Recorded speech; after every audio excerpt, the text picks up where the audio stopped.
अस्सलाम वालेकुम। Welcome to the new topic of first add.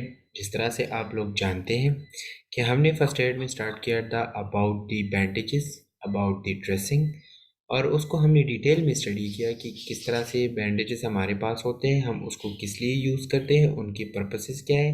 और अगर हम देख लें तो हमारे पास कौन कौन से ऐसे बैंडेजेस के टाइप्स हैं जिसे हम मुख्तलिफ़ कंडीशंस में यूज़ करते हैं। ठीक है, तो इसी तरह से आज का जो हमारा टॉपिक है वो बिल्कुल नया है, लेकिन वो फर्स्ट एड का एक मेन टॉपिक है। ठीक हो गया। तो अगर हम यहाँ पे देख लें तो हमारे पास क्या है, हमारे पास जो हमारा टॉपिक है वो है रिस्पायरेटरी इमरजेंसीज। अब रिस्पायरेटरी इमरजेंसीज की इम्पोर्टेंस क्या है, पहले हम ये जान लें तो बहुत बेहतर होगा। हमारे पास अगर हम देख लें ना, तो हमारी बॉडी में कौन कौन से ऐसे ऑर्गन्स है जो इम्पॉर्टेंट है रिलेटेड टू द लाइफ।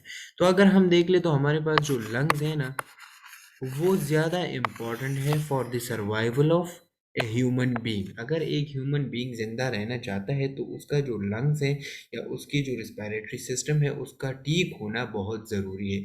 क्यों ज़रूरी है? क्योंकि जो हमारे पास हमारा जो रिस्पायरेटरी सिस्टम है ये क्या परफॉर्म करता है, ये रिस्पायरेशन परफॉर्म करता है। ठीक है, रेस्पिरेटरी फंक्शन परफॉर्म करता है। और इसमें अगर हम हमारे पास देख ले तो कौन सा जो इम्पोर्टेंट ऑर्गन है वो क्या है, वो है लंग्स। तो लंग्स सारा जो ऑक्सीजनेशन है ना, ऑक्सीजनेशन, तो ये प्रोसेस कौन कर रहा है, ये हमारे पास लंग्स कर रहे हैं। ठीक है, तो मतलब जो लंग्स है इसका हमारे बॉडी सर्वाइवल में, लाइफ एंड डेथ में बहुत बड़ा इम्पोर्टेंट रोल है। ठीक है, तो इसी तरह से अगर हमारे रिस्पायरेटरी इमरजेंसीज आ जाए या हमारे रिस्पायरेटरी सिस्टम में कुछ मसला आ जाए तो ये हमारी लाइफ को नुकसान पहुंचा सकता है और इवन डेथ भी इसकी वजह से कॉज हो सकती है। ठीक है, तो पहले आ जाते हैं इंट्रोडक्शन के हवाले से। तो respiratory emergency is one in which normal breathing stops or in which breathing is so reduced that oxygen intake is insufficient to support life। क्या मतलब है इसका? अब अगर आपसे कोई पूछ ले कि रिस्पायरेटरी इमरजेंसी असल में है क्या चीज़, तो आपने सिंपली बताना है कि रिस्पायरेटरी इमरजेंसी वो कंडीशन है जिसमें हमारे पास जो नॉर्मल ब्रीथिंग होती है ना, वो क्या हो जाती है, वो स्टॉप हो जाती है। क्लियर? अब हमारी नॉर्मल ब्रीथिंग कितनी है, 12 to 18 ब्रेथ्स पर मिनट। तो जब ये ब्रीथिंग प्रोसेस हमारे पास स्टॉप हो जाए तो इसको हम रिस्पिरेटरी इमरजेंसीज कहते हैं। या हमारे पास जो ब्रीथिंग है ना वो इतनी रिड्यूस हो जाए, रिड्यूस का क्या मतलब है, वो इतनी कम हो जाए कि जो ऑक्सीजन हम ले रहे हैं वो हमारी लाइफ को सपोर्ट नहीं कर रहा, मतलब वो हमारे लिए क्या है, इनसफिशेंट है, वो सफिशेंट है ही नहीं। मतलब अगर हम देख ले 12 to 18 जो है ना वो नॉर्मल है, और अगर हम 2 to 4 ब्रेथ्स पर मिनट ले रहे हैं तो क्या हम इस पे सरवाइव कर पाएंगे? नहीं कर पाएंगे। ठीक है, तो ये बात आपने याद रखनी है कि रिस्पिरेटरी इमरजेंसी वो इमरजेंसी होती है, वो कंडीशन होता है जिसमें हमारे पास नॉर्मल ब्रीथिंग या तो स्टॉप हो जाती है, क्लियर है, और या जो हमारी ब्रीथिंग है वो इतनी कम हो जाती है, वो इतनी रिड्यूस हो जाती है कि जो ऑक्सीजन हम ले रहे हैं वो इनसफिशेंट होता है for the support of the life. ठीक हो गया, तो हमारे पास ये क्या है, ये रेस्पिरेटरी इमरजेंसीज है। अब आ जाते हैं असिस्टेड रिस्पायरेशन और आर्टिफिशियल रिस्पायरेशन। अब जब हमारे पास जो, एक मिसाल के तौर पर एक बंदा है जिसका नाम है ए, ठीक है, अब इसको कोई रिस्पिरेटरी इमरजेंसी आ गई है, क्लियर हो गया। तो जब इसको रिस्पिरेटरी इमरजेंसी आ गई है तो रिस्पिरेटरी इमरजेंसी को फिर ट्रीट करने या बहाल करने के लिए, ठीक करने के लिए हमने कौन कौन से ऐसे रिस्पायरेशन देने हैं, या कोई हमने कौन सा एक प्रोसीजर यूज़ करना है जिससे इसका जो ब्रीथिंग है ना वो क्या हो, ब्रीथिंग इसका बहाल, ब्रीथिंग जो है ना वो ठीक हो जाए। क्लियर है, तो उसके लिए हम असिस्टेड रिस्पायरेशन या आर्टिफिशियल रिस्पायरेशन। असिस्टेड का क्या मतलब है, असिस्टेड का मतलब है हेल्प करना, मदद करना, मदद किस बंदे के साथ की जा रही है? जो हमारे पास ए पर्सन है, ए पर्सन के साथ क्यों मदद की जा रही है? क्योंकि उसकी जो ब्रीथिंग है ना, या तो वो स्टॉप हो गई है या वो क्या हो गई है, वो रिड्यूस हो गई है। क्लियर? तो असिस्टेड रिस्पायरेशन और आर्टिफिशियल रिस्पायरेशन। आर्टिफिशियल रिस्पायरेशन का मतलब ये है कि वो मैन मेड हो, आप किसी बंदे की अच्छाई के लिए उसको यूज कर रहे हैं, ठीक? तो assisted respiration or artificial respiration is a procedure for using air to flow in and out of a person's lungs when natural breathing is inadequate or stops। क्या मतलब है कि आर्टिफिशियल रिस्पायरेशन या असिस्टेड रिस्पायरेशन हमारे पास वो procedure है, वो अमल है जो यूज होता है टू एयर, जो एयर का फ्लो है in and out of the person lungs. मतलब क्या है कि हम एक मेथड को यूज़ करते हैं। हम क्या करते हैं, एक मेथड को यूज़ करते हैं और उस मेथड के ज़रिए हम दो काम करते हैं। एक काम हमारे पास क्या है, एक काम है हमारे पास इन, दूसरा है हमारे पास आउट। और ये इन एंड आउट कहाँ पे होगा? लंग्स। और ये लंग्स में क्या इन एंड आउट होगा? एयर। तो मतलब जब एयर हमारे पास इन एंड आउट हो लंग्स की जानिब, ठीक हो गया, तो इसको हम क्या कहते हैं? इसको हम आर्टिफिशियल रिस्पायरेशन कहते हैं। उस मेथड को हम आर्टिफिशियल रिस्पायरेशन कहते हैं, ठीक है। अब आर्टिफिशियल रिस्पायरेशन में हमारे पास कौन कौन से प्रोसीजर है वो हम आगे पढ़ेंगे कि हमारे पास कौन कौन से ऐसे असिस्टेड रिस्पायरेशन है या आर्टिफिशियल रिस्पायरेशन है, उसको हम आगे डिटेल में डिस्कस करेंगे, ठीक है।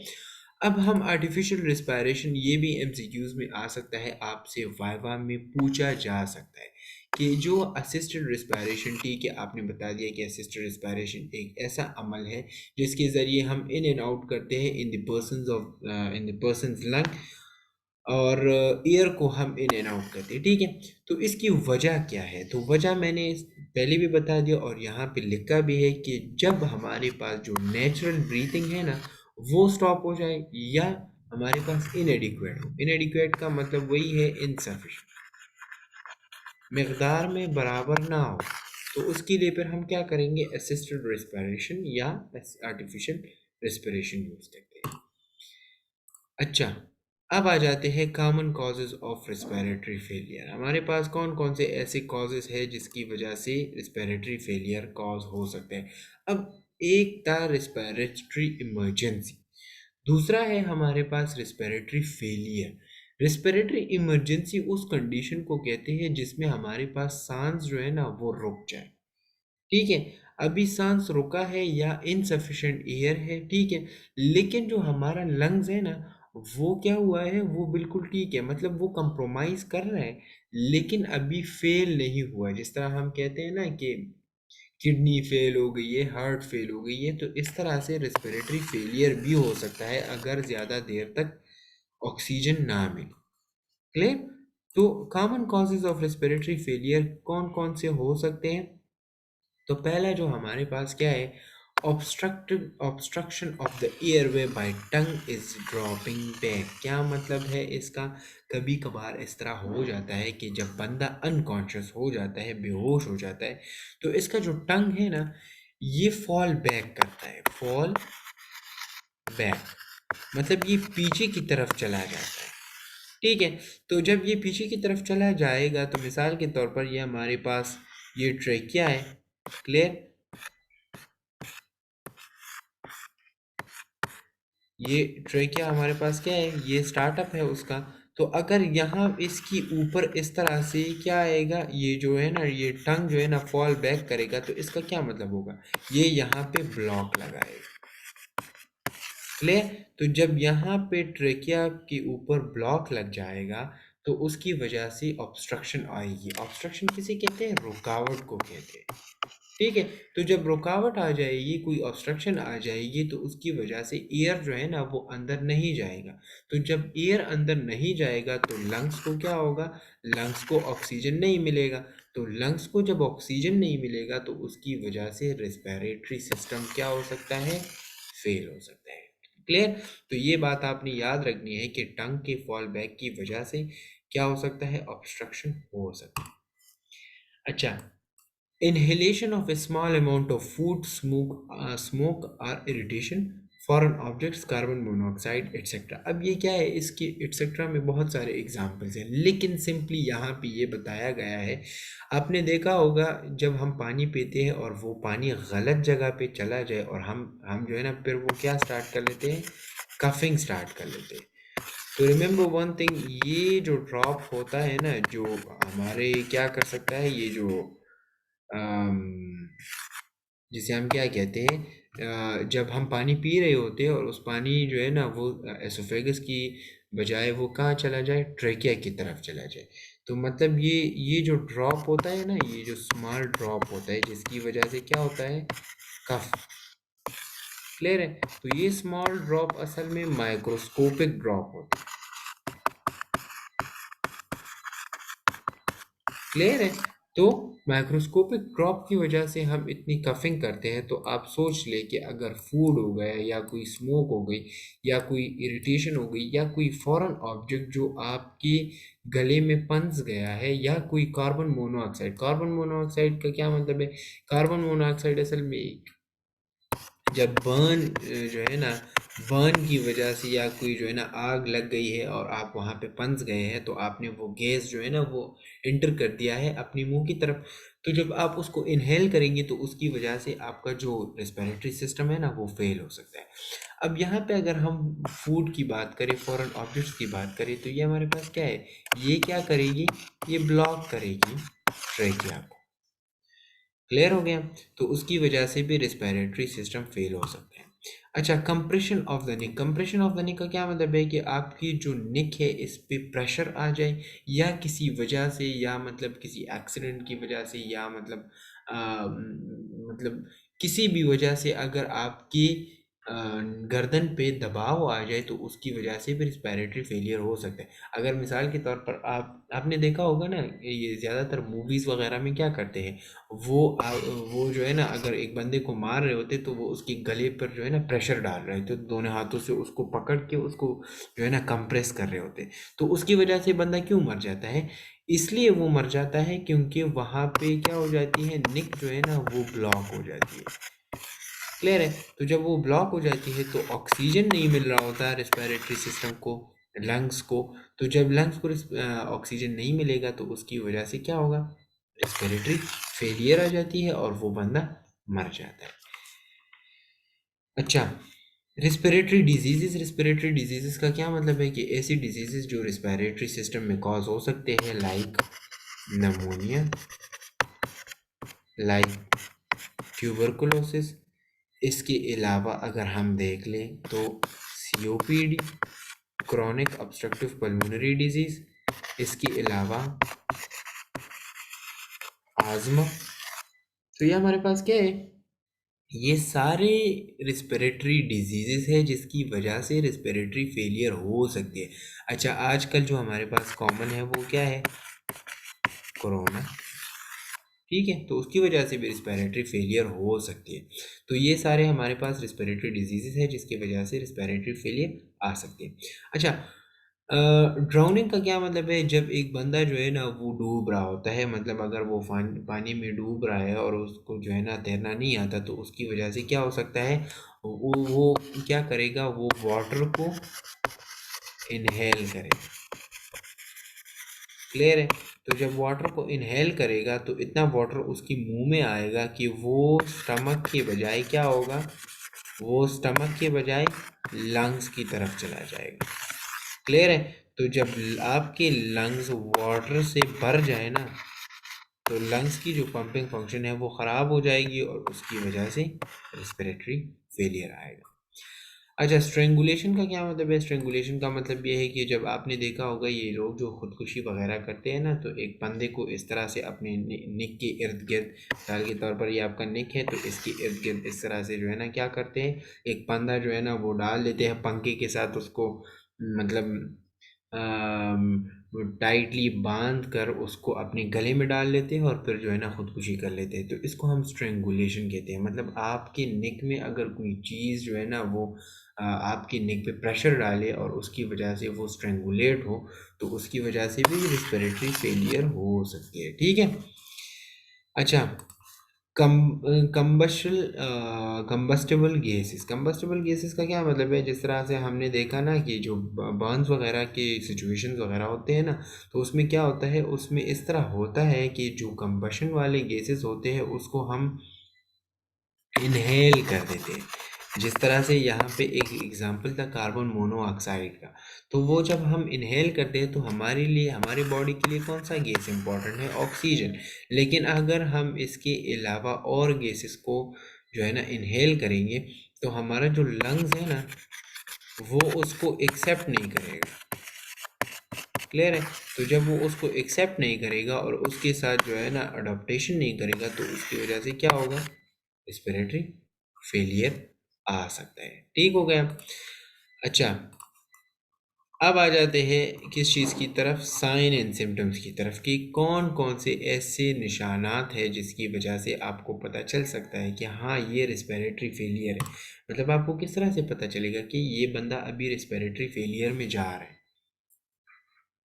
तो पहला जो हमारे पास साइन है वो क्या है, वो नॉर्मल फंक्शन से रिलेटेड है। मतलब अगर हम देख ले रिस्पिरेटरी फेलियर का जो मेन फंक्शन है वो, सॉरी, रिस्पिरेशन का जो मेन फंक्शन है वो क्या है, ऑक्सीजन एक्सचेंज है ना, oxygen and carbon dioxide exchange है, ब्रीथिंग है, रिस्पिरेशन है।